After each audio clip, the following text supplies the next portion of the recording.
Ledakan kembang api di acara Festival Kembang Api di Kabupaten Pamekasan, Jawa Timur menyebabkan 1 orang tewas.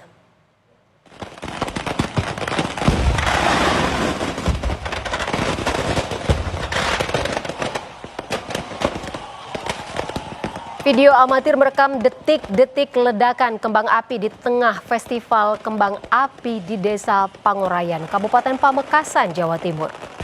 Penyangga kembang api yang roboh membuat kembang api meledak ke segala arah hingga mengenai salah satu warga. Korban yang luka berat di kepala sempat dibawa ke rumah sakit, namun nyawanya tak tertolong. Polisi kini masih menyelidiki pihak yang bertanggung jawab atas penyelenggaraan festival itu.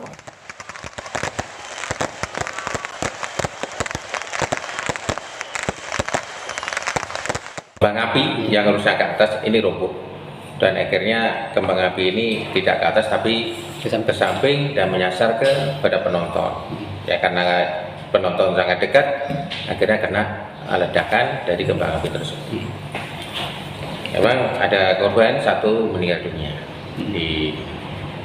setelah dilarikan ke rumah sakit. Sementara itu, petasan yang dikaitkan ke sebuah balon udara meledak dan merusak sebuah mobil serta rumah warga di Kabupaten Tulung Agung, Jawa Timur. Ledakan petasan yang dikaitkan balon udara ini jatuh ke rumah milik salah satu kerabat Mujadi.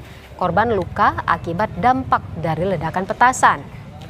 Dugaan sementara, balon udara yang mengangkut petasan ini diterbangkan dari wilayah Kecamatan Durenan, Kabupaten Trenggalek yang berjarak sekitar 500 meter dari lokasi kejadian, namun jatuh dan meledak di rumah korban.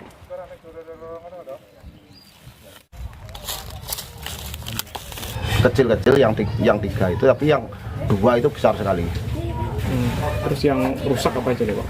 Yang rusak mobil, rumah, kaca-kaca rumah, kaca mobil itu yang sebelah kiri hancur itu, kalau tak kanan kiri pintu itu, kiri pintu itu. Untuk jenengan mengalami luka? Luka-luka ya kena percikan kaca-kaca, percikan batu-batu kerikil itu yang dari tanah itu. Posisi jenengan di mana tadi?